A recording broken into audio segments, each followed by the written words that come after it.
Jai and Kala of JaishreeYoga.com and the Soul Culture Yoga School and the Soul Mapping Matrix. Welcome, everybody. We're in the Bridge Builder series. Today we're interviewing our beloved friend, an amazing teacher, Kundalini Yoga and a Bhakti Yogi devotee. Her name is Jenn Mercier, aka Jai Radhe.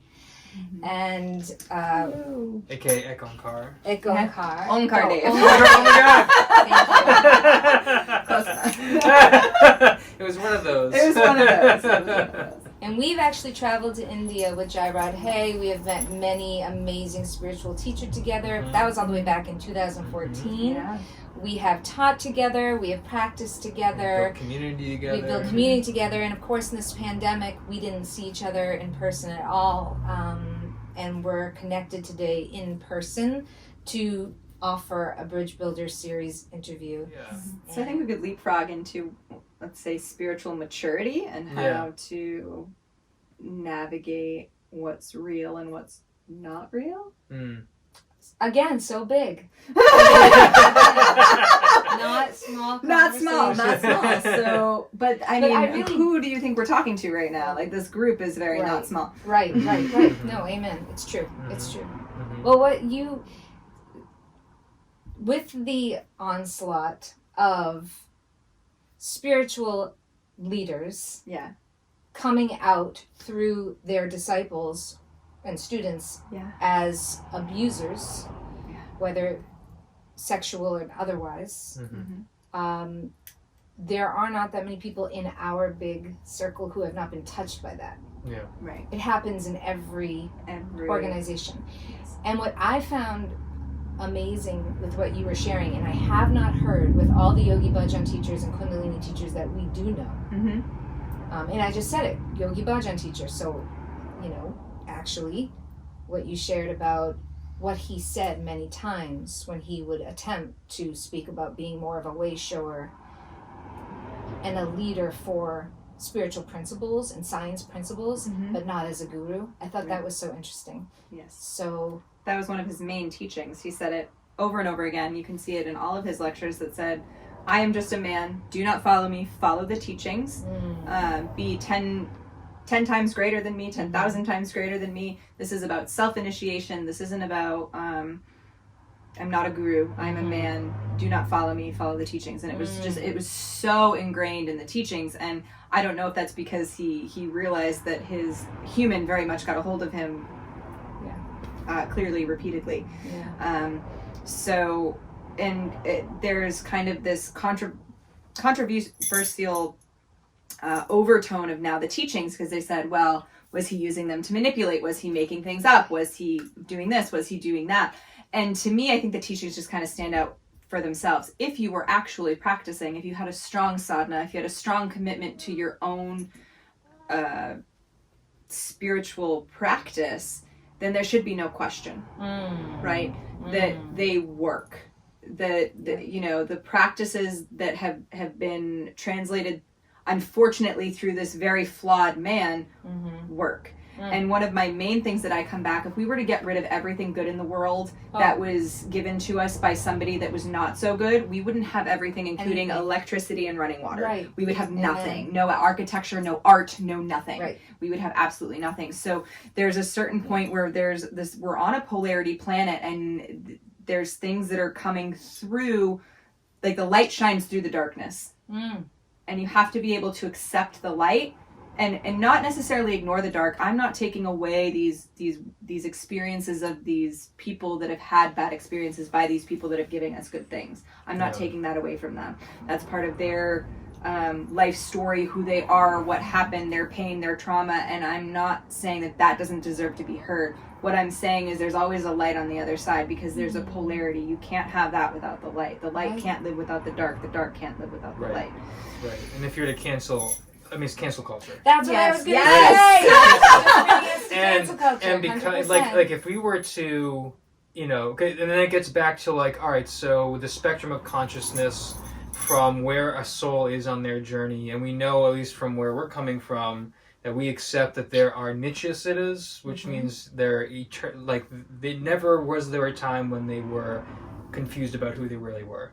They're always fixed in their spiritual identity. They descend from the spiritual world. And that's a hierarchical understanding that people freak out about right now. Yes, right. Because hierarchy is something that's trying to be canceled. Right. Because we think that we can, do it ourselves. Whatever, is justifying that. And then you have everyone else, which is we're all working through our shit. Yeah. And that is actually, it is what it is. Right. It is what it is. And so if you try to cancel everything that comes from the shit, we're all here working our way up like lotus flowers going from the muck. You can't snip every lotus flower off because it's growing up from the muck.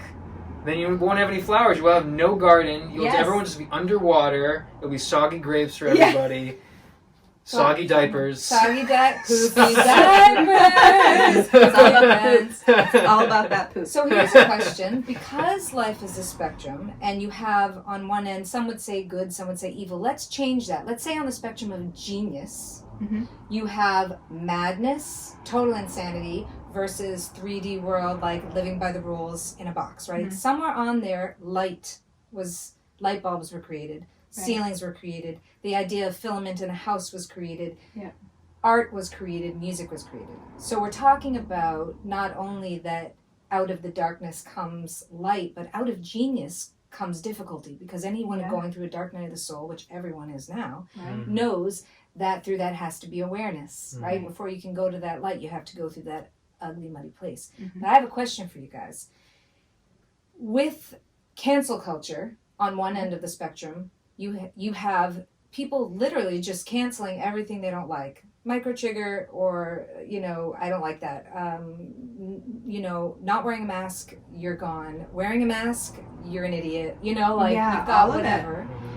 So where does it fit where we have to start figuring out what works in our own daily life of karma and reaction when it comes to music that may be bringing through imagery and ideas that are not speculative, let's think about these deep musings, but are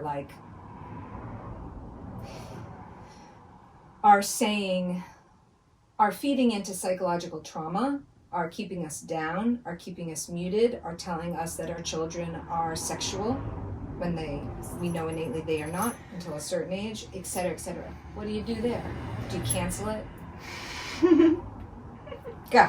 So, it's okay if I speak. Do you want Please. to speak? Okay. Oh, please. All right. So I think this comes all down to brain training, right? So we are constantly being bombarded with thoughts and ideas that aren't our own, and desensitization, and kind of all of these filler stories. Like, we don't even get to create our own story normally, right? Like back in the good old days, we were just stuck in our own created story. Now we're stuck in somebody else's story. Oh my God. So hard. So, but it's all about the practice. So especially for me and for you, we have a strong base in our lineages and our practice and what we do to brain train. So when these things come through, we have an element of being able to decipher what is real, not real, what is ours, what is theirs, what is a programming, what is mass manipulation, what is divine, right? So that's, I think it all comes down to when you have control over your own neurological patterning and your glandular system,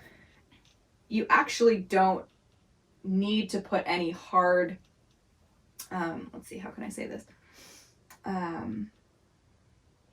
It doesn't have to be so harsh, right? When it is your own knowledge of your own divinity and your essence and of the hierarchy that is there, the true spiritual leaders, where you're going and how you honor the divinity, all of the other stuff, that there's something so much greater than all of this, that it's not so offensive, right? When you don't have that connection, then it's like, tar and feather them. This is the only way, and then you're on this whole, in either direction, like it could be. Violence is violence. Violence is violence. I mean, right.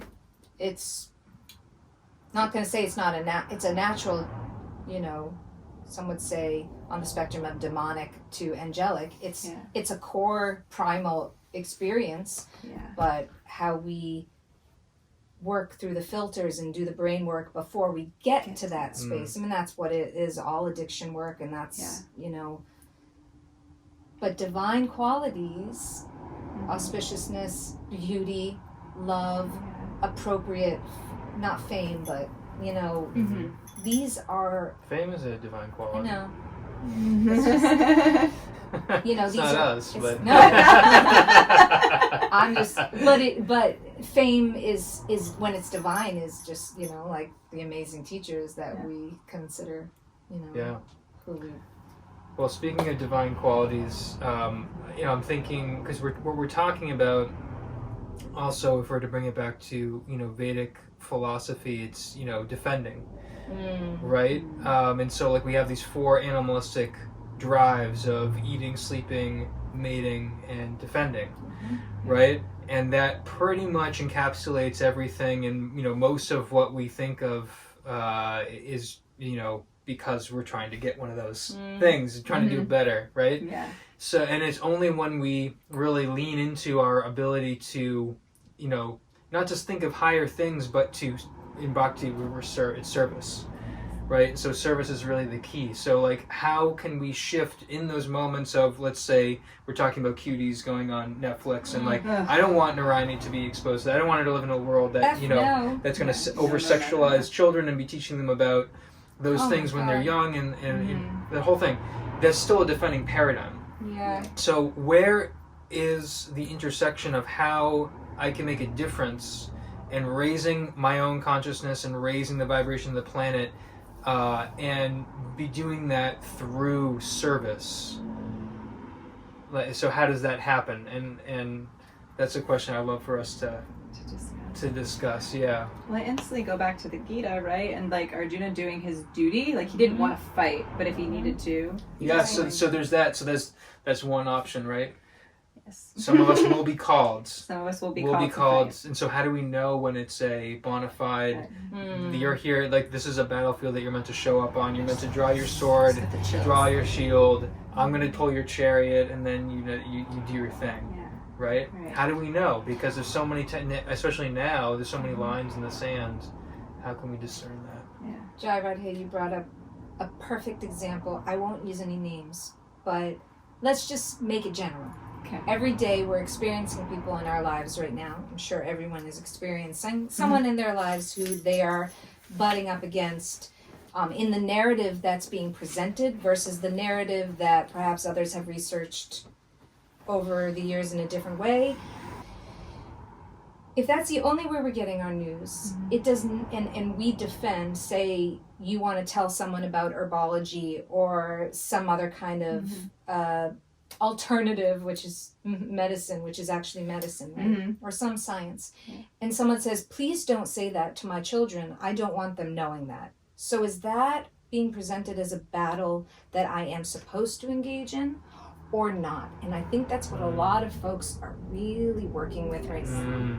Because on the other side of that person saying, don't speak that way to my child, they are in their innocent truth of defending and right? And it's just like if my kid was being faced with something really ugly, I would just take her and move her. It's the same kind of defense, and it's our right. But do we then engage?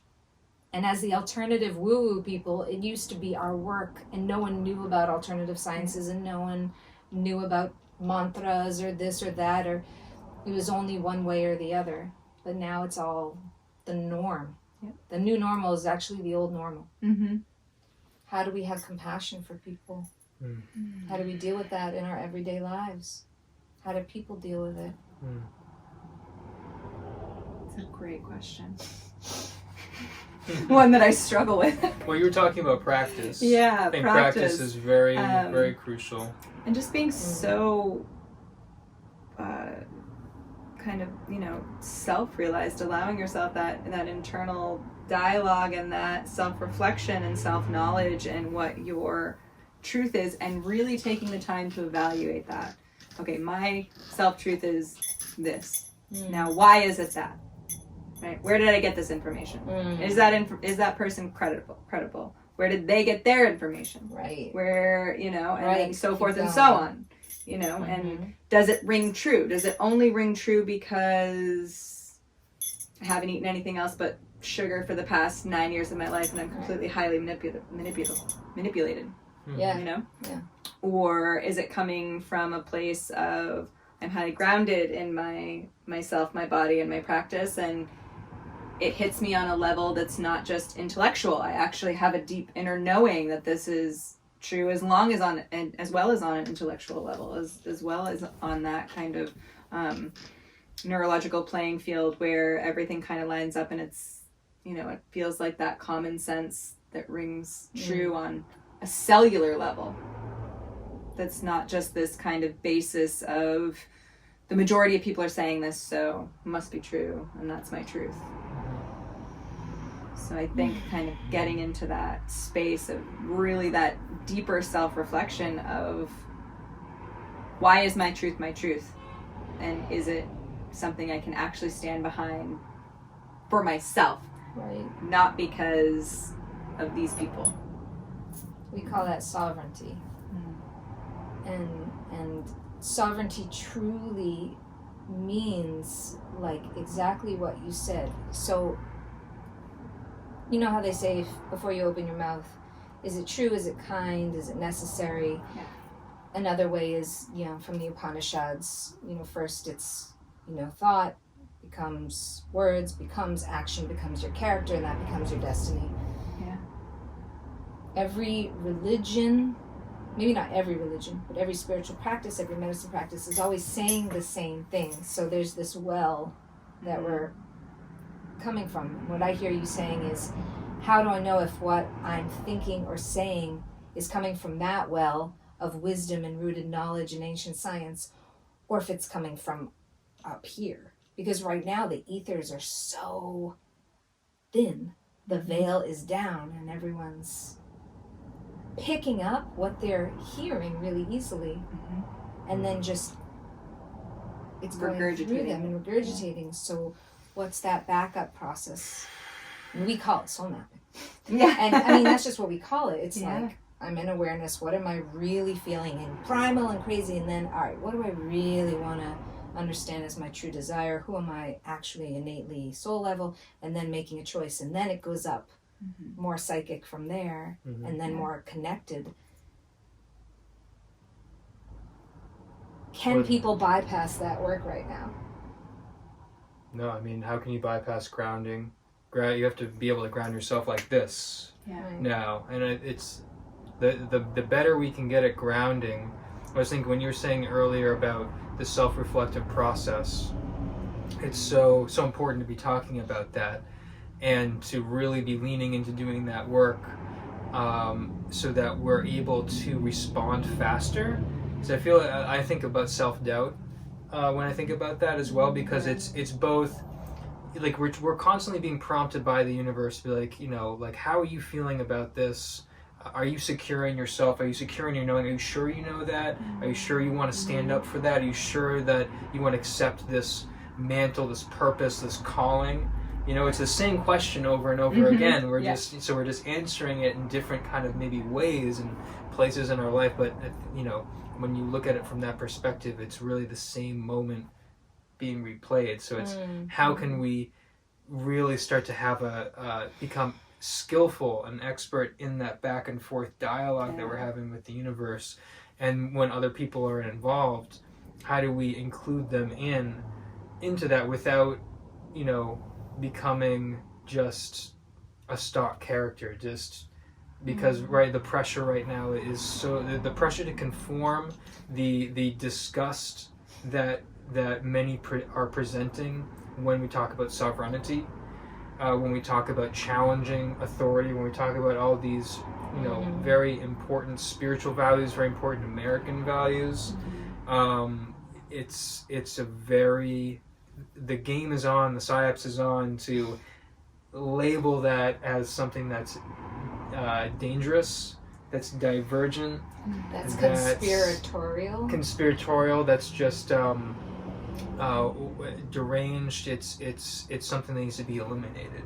Like, that's the problem. Like, if you would just all put on your fucking masks and shut up and take your vaccine and whatever it is, then we'd all be okay. If like all these people weren't just, you know, doing you know, the stupid stuff.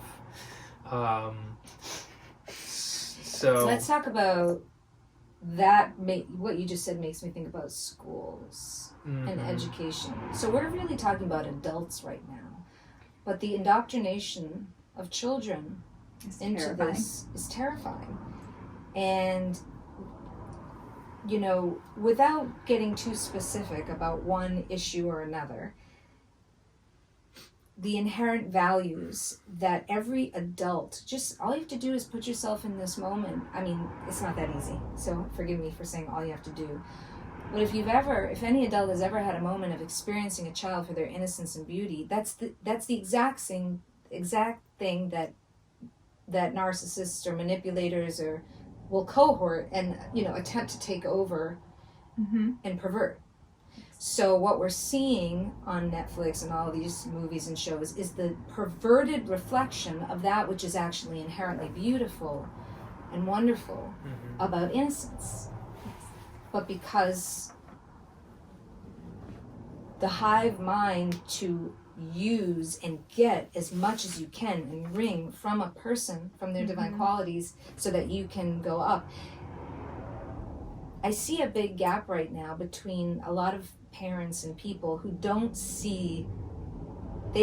experience that the hive mind of doing the right thing, like vaccinating or wearing a mask or putting a kid in a plastic room or to educate them or whatever, all the things that are just ass backwards right now, they don't see that as being connected, right? People don't see tracing being connected to Nazi Germany. They don't see the telling on your neighbor as being connected to the worst atrocities ever known to man that we collectively make happen. Right. Because we acquiesce, because we consent to them. So people are so disconnected, they can't see the connection in anything. Never mind spiritual connection. Yeah. They can't put the puzzle pieces together. They're all separate, so they don't understand that this linked to this, linked to that equals this really terrible box of mass manipulation. Yeah. Nobody wants to see that. The nature of people is so kind that they don't want to, and I get that, because you have the right. The whole point is you have the right to look at what you want to look at. Right. But how do we fill that gap in our life? That's why I think we're having this Bridge Builders conversation about it, is filling the gap from a universal spiritual place that everyone, or as many people, can connect to before it's not, before we have the right to anymore.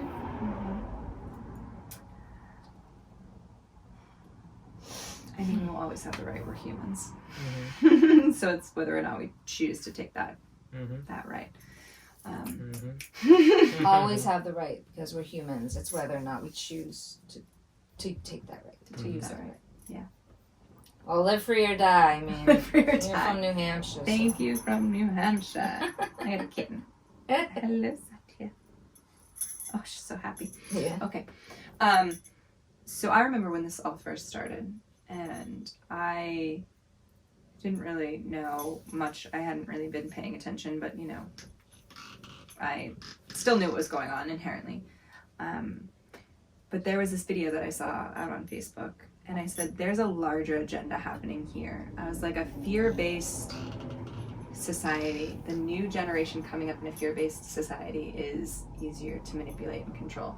People in fear who are afraid of other humans can't join together and do what's needed to be done. And there was this really playful little video about how germs spread. So this guy put powder on kids' hands that was could only be seen with a black flashlight or whatever. And so they shook hands with everybody, and then they were showing how the germs spread, and then how if they wash their hands, it doesn't necessarily come off, so they have to spend X amount of time washing their hands with this special kind of soap. And then from there was a lotion that took care of germs, but it actually put more black stuff on their hands. And then if they touched other things, then it would get on toys. And moral of the story was don't share anything. Don't touch anything. Don't touch anybody. But it was in this very playful, cheery, kind of experimental, scientific type of format. And I said, that's terrifying. Mm-hmm. Kids need to build their immunity. They need other kids. They need other immune systems. They need germs. They need all of this to be strong. They need to get sick. They need to heal on their own. They need to develop these and they also need to have friendships and strength of community and acknowledgement of how to share. So not only are they teaching people to be afraid of each other, they're teaching people not to share their things. So that creates a hoarder mentality. That creates the give me more, consumer. So not only was it promoting the fear of other people, it was promoting the idea of consuming. All in this one tiny little lighthearted, fun video about why we should wash our hands. And this was maybe March when I saw this, and at that moment I knew there was a larger agenda because that is not okay. Right.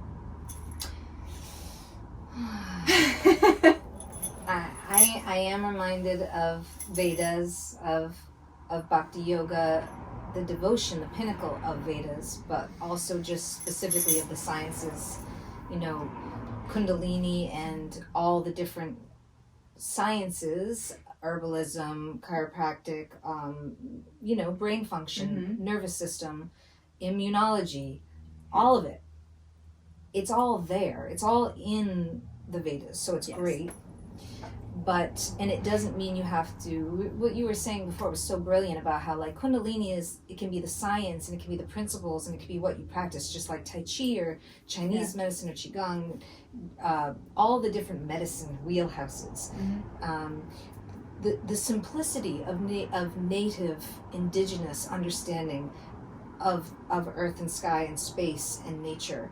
These are all medicine practices that have never changed, that don't need to, but are hidden now under the incredible amount of mass consumption and capitalism, which I have nothing wrong with capitalism in itself, but the utilization of human energy to the point of destruction.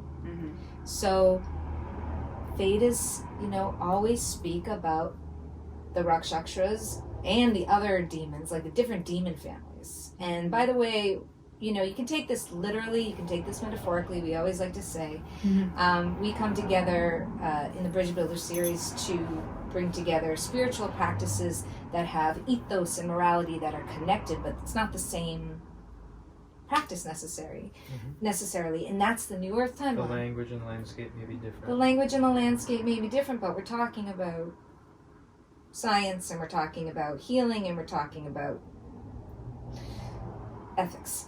So, these things, ironically, that haven't changed at all are still there. And so the pot that the New Earth Wayshowers is holding open right here, this hearth fire that we're opening up in this conversation, it's there to dive into and take out what people want. So it's still about choice. It's still not about everyone needing to do the same thing. When we go and give our arti to Radha and Krishna, or to Jagannath, or to Ganesha, or whoever you want, or to Mother Earth and Father Sky, and you can worship the way you want to worship. And it seems to me like perhaps I'm answering my question a little bit about where the gap is and what's missing. Seems to me taking divinity out of everything and stripping it. God is missing. No one wants to say the God word. Well, but God is not the same person either for other people. And it's empowerment. such a trigger for people. It's such a trigger. I'm going to say, I'm thinking there's been a big effort on respecting differences and on not wanting to do violence against people for their beliefs. That I feel now the rising wave of what is needed is more courage and more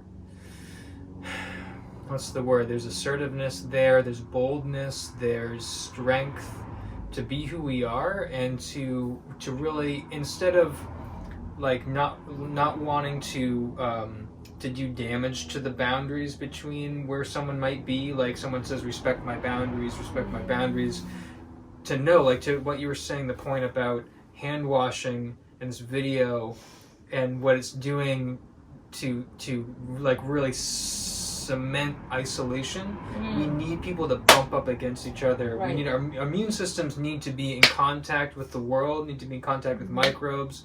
We need to be messy. We need to exchange what each of us has and carries in order to have a healthy whole. And we're all healthy wholes. And so we need to lean into that, and we need to really start to bump up against each other in our boundaries and start to shake and rattle the cages that we're in, because we're actually not in an empowered state, we're in cages. And these practices are meant to give us the keys to our own cages so we can unlock them and we can step out into the actual sunlight and the actual world. So keys to our own cages. Yeah, so to be speaking these truths and to really, be challenging, but in a more mature way. And to really, to take that to the next level, it seems like it has to come from a grassroots place, because we've gone to the complete, we're seeing the extremes play out now of like this last ditch effort at globalized one world government control, technological 3D grid layout and rollout, literally trying to roll us out and trying to keep us flat and keep us all in the same cage. Like, that's the goal, is to get us all to to self-police so that no one gets to leave the cage. But we're not there yet. So my question, ready, you guys? We're ready. I find it incredibly beautiful to be soft enough, empty enough, half empty, when I meet various folks who are amazing in their different ways. But I meet a lot of Christian folks who, when we talked about God being missing. And so when you say God, someone may be very clear that Jesus is God. Someone may be very clear that Buddha is God. Someone may be very clear that Krishna is God. Anyone is clear that they're we know from the Vedas, there are three versions of God. The God inside, the Paramatma, the God outside, the energetic, the Brahman, the force, the energy, and there's of course the personal relationship. And the personal relationship is so sweet and it's amazing. Now, how do you... And so personal. And so we would never want to get in the way of that. And our program does not get in the way of that. It supports that. I know that Kundalini science supports that. That was what we're talking about. Foundation. These are foundational support Psychological, systems. psychic foundation, When you meet someone, how do we as normal folks go around and meet someone and experience their personal relationship to their God without judgment, without offense, without defense? Because I know you do it, and I know you do it, and I know it's possible because our teachers do it, and you see it all the time, and it could heal the world. How can we teach that, or how is it experienced by you? Can you go there and maybe share a little bit about what that's like to be able to talk about God, and it may not be the same God or the same personal God, or maybe... So for me, it's relating to that natural longing we all have.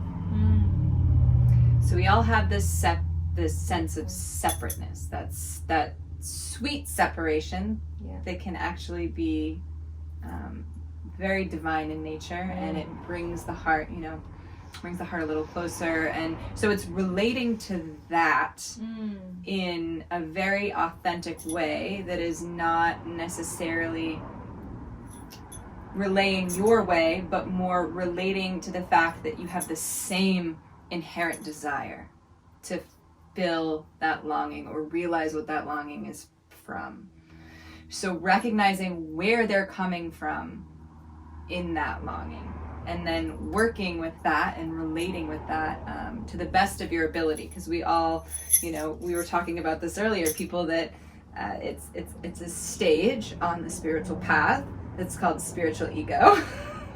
And some people get stuck in that, and then that's when they take on this kind of perverted teacher role where they know best.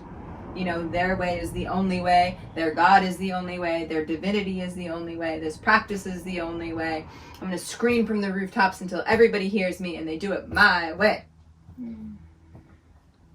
So once you can get past that your way is not the only way, because it's not. I'm sorry. Not sorry. Sorry, not sorry. Not sorry at all. You just having that compassion for where they're at, and hitting on the parts that will relate back to them, that longing, and what would be fulfilling to that, or just kind of, because just because you have information and knowledge that would help them, well, first of all, how do you know? And then also, you gotta know what they're ready to hear. Communication is very much, it doesn't matter how on point your words are. If they're not ready to hear you, they're not going to. So you have to speak to, again, that level of longing, to whatever level that is. Beautiful. That was so beautiful. Yes, speak to the level of longing, and how we speak to what and feel. What I hear you saying is you feel into what connects us more, which is exactly what this is about, that we are more connected than not. We're not meant to fight. We're meant to be cohesive through the well that is of similarity. And I love that you say longing, because that's what it is, that calling out for God, that calling out for divinity, where we've all been and where we go back to when we're in pain. That's a thread that we are in a tapestry connected to through. How do you do it? Your thoughts on that? How do I... What is the question? I just got lost in the cat. Here's an example. There's two examples. You meet someone at a store and they're saying, someone says, have you talked to Jesus today? Or have you talked to Allah today? Or have you talked to, I don't know, someone's like, loves God, loves their personal experience of God, and says, and when someone says that to us, actually it has been said to us in the street, like, have you talked to Jesus today? I'm like, of course! Yeah. Yes! 100%. Yes, queens and kings, of course. But, as a Jew growing up, I didn't know who Jesus was. Right. So it's quite amazing. How do you deal when someone speaks to you from praising the divine, but it's not your version of the divine, or it could not be, it might not be? How do you still go to that open, loving place to respond? How can we, what's the essence of that we might teach or share and offer as a nugget to our friends and tribe and family who maybe haven't, gone down this spiritual road as much as you have? Well, every situation is going to be different with, everyone that we might encounter. I think me personally, I take more of a, it goes back to, this could be a deep question. Every question's a deep question. Questions. Yeah, I'm gonna have to shift my legs. Right? Right? I mean, for me personally, I think I operate better in a long form view rather than just sort of like a soundbite, because you have to sort of think so what is the actual value of what's happening right here? I think the tendency to want to defend is always really, really, really high. So sometimes just taking the humble path and not creating friction in that moment is going to have it's like what's going to support the highest timeline? Right. Like, to be realistic, probably not going to have a conversion moment, or not going to, how can we what's the most positive benefit that we can do in that moment? And sometimes it is being very bold and, you know, like speaking truth, even though it's not going to necessarily land. Sometimes it's not.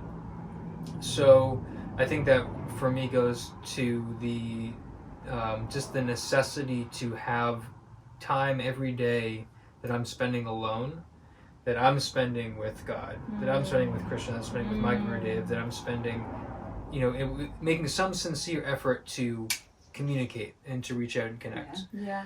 And I find that when I'm doing that, you know, I've been doing it for long enough that I can really now tell on the day that I don't, it's a very different day than when I do. And I have the experience now to really know, oh yeah, that's why that whole day was affected. My level of consciousness was that different in that day because I simply didn't, for me, it works in the morning. So I get up early. That's the first thing that I do is I have to connect. And for me, that's chanting rounds of my japa. Yeah. And making that sincere effort to connect and to call out and to plug in. You know, it's like if I'm an iPhone, I have to be plugged in. Otherwise, I'm not going to be able to have, you know, be powered up and to, you know, to have all those cool apps that I might be able, you know, that might be useful at some point during the day. You know, without the connection, our brains, for all their good, they're only going to function on the level of consciousness that we have. The consciousness is the first thing. Consciousness is the first thing, and then everything else kind of falls from that. It's even said in yoga that all of our thinking is simply a rationalization or a justification of my level of consciousness. So it's not, you know, in a Western society we think we glorify people for their brains. We glorify them for their ingenuity, for their genius, but with this assumption that, you know, it's them that created that thing and they just, you know, kind of, you know, made it out of thin air and that's how it happened. But in the Vedas we learn that thinking is comes from our state of consciousness, you know, not the other way around. So that's beautiful. Was that the close? Because I want to mirror back to you what you said. I guess that's God. the close. I guess that's it's never ending. Never ending.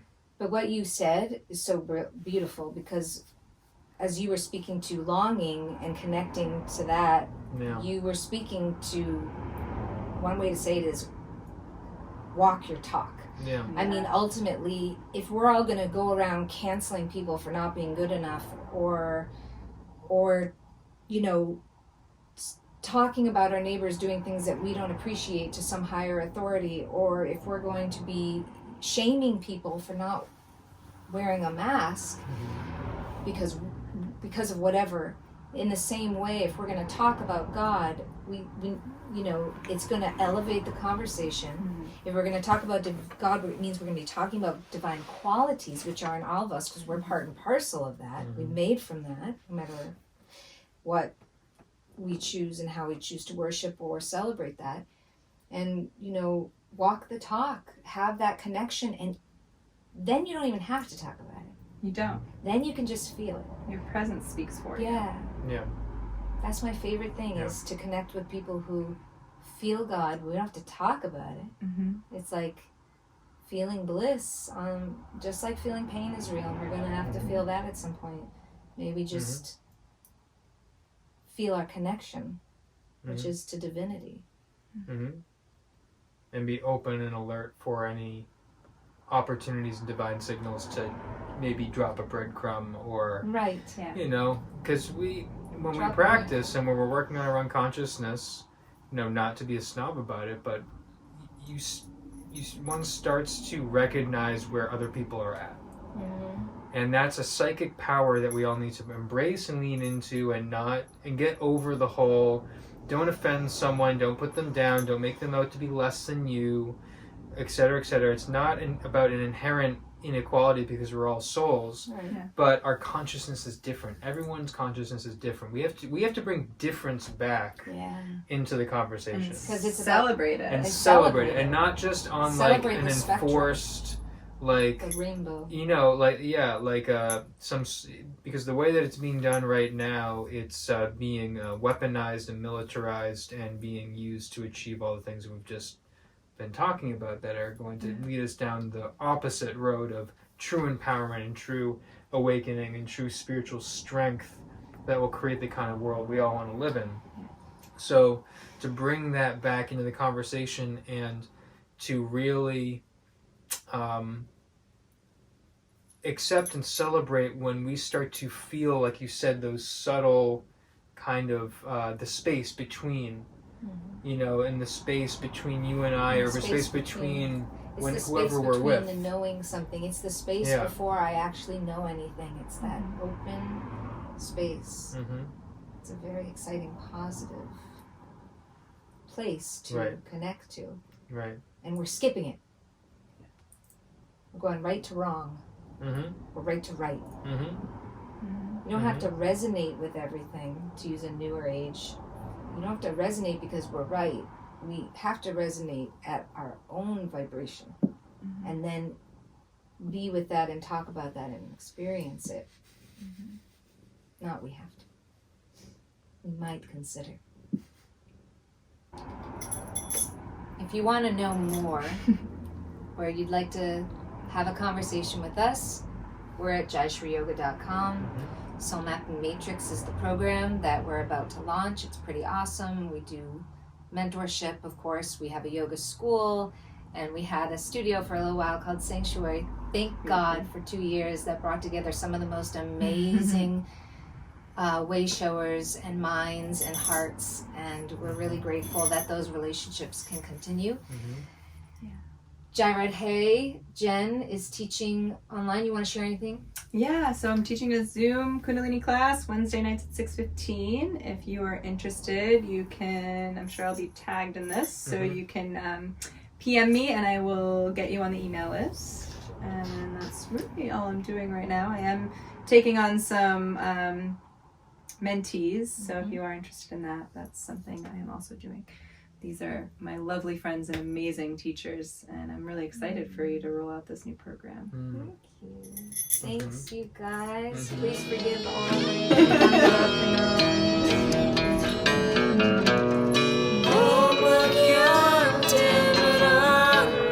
you, everybody. Radhe Radhe.